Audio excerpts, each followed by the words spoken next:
شادی کے وظیفے کے لیے سب سے پہلے آپ اللہ رب العزت سے 2 رکعت نماز نفل صلاۃ الحاجت شادی کے لیے پڑھیں، پھر اس کے بعد آپ اچھی جگہ رشتہ بھیجیں۔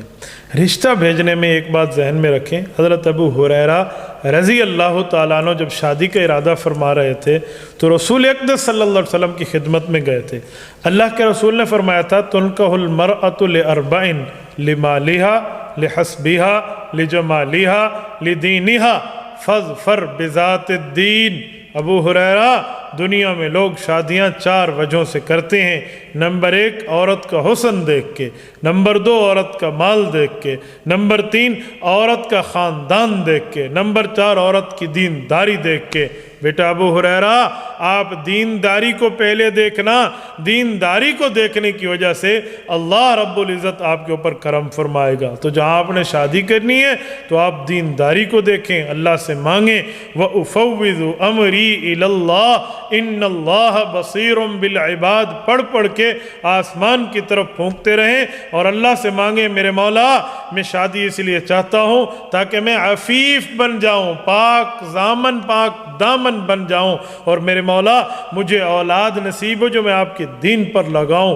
اس طرح کے معاملات دیکھیں، پھر جہیز کی ڈیمانڈ نہ کریں، پھر اس کے ساتھ ظلم اور معاملے نہ کریں، غیر شرعی معاملے نہ رکھیں، پھر نوتا کی رسمیں نہ رکھیں، چپل چھپائی کی رسمیں نہ رکھیں، پھر اس میں جو ہے نا جگ ہسائی کی رسمیں، یہ مایوں کی رسمیں، یہ مینڈی اور مہندی کے فنکشن، یہ پتہ نہیں منگنی کے اور چھکنی کے کیا کیا معاملات میں اپنے آپ کو خراب نہ کریں، مسنون طرز پہ مسنون شادی کریں، انشاءاللہ آپ کی شادی ہو جائے گی۔ یہ جو ولیموں میں وہ ہوتا ہے سلام، یہ سلام کہاں سے نکلا ہے؟ سلام ہے السلام علیکم ورحمۃ اللہ وبرکاتہ، مولوی صاحب کہ وعلیکم السلام، چل جی ہو گیا۔ ایک کیڑا سلام ہے؟ یہ سلام ہے یا ہوٹل کی فیس ہے؟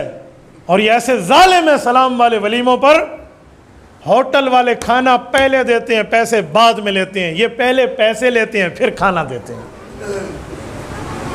یہ ایسے ظالم لوگ ہیں۔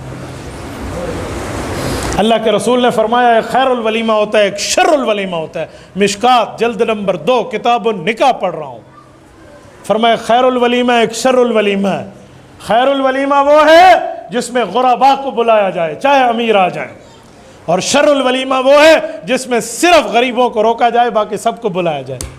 جب سے یہ میرج ہال کے ولیمے شروع ہوئے ہیں شر الولیمے بن گئے ہیں، خیر الولیمے کوئی نہیں ہے۔ انٹری پاس ہے جی ہے تو آؤ ورنہ جاؤ، یہ خیر الولیمہ ہے تمہارا؟ میری زندگی گواہ ہے، میں نے کبھی شر الولیمہ نہیں کھایا اور نہ انشاءاللہ کھاؤں گا، یہ میں آنے اور کہہ رہا ہوں، میں نے نہیں کھانا۔ میری فیملی کا ولیمہ ہو، میرے خاندان کا ہو، سسرال کا ہو، جس کا بھی ہو، میرے جس قریبی شاگرد مرید کا ہو، میں نے نہیں کھانا تمہارے اس حال کے ولیمے۔ مجھے کارڈ بھی دے دو میں نہیں آتا، اس میں غرباء کو منع کیوں کیا گیا ہے؟ 1-2 ولیمہ مجھے جانا پڑا تو میں نے شرط لگائی، میں نے کہا غریبوں کو بلاؤ گے؟ کس غریب کو بلایا؟ میں نے کہا محلے میں دیکھو، یہ میں نے سیسا کہہ رہے ولیمے کو، کہہ رہے غریب کو لسا، محلے میں بلاؤ نا غرباء کو، کیوں روکتے ہو؟ اور اسی لیے شادیاں چل نہیں سکتی کہ ہم غریبوں کو چھوڑتے ہیں امیروں کو بلاتے ہیں۔ امیر کو کیا ولیمہ ہم نے کھلانا ہے؟ ولیمہ تو ہے غریب کے لیے، اسی لیے شادی نہیں چلتی۔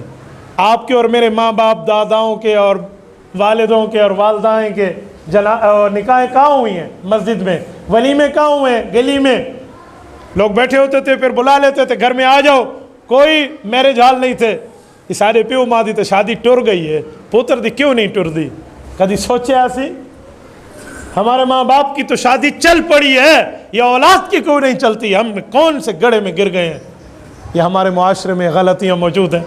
ناراض نہ ہونا، میں باتیں کھلی کر رہا ہوں، ہو بھی جانا تو آج رات 2 روٹیاں اور کھا لینا، لیکن بات کھلی میں کرتا ہوں۔ یہ سیرت النبی کا پہلو ہے، پھر کبھی یہ عالم ہے ماں باپ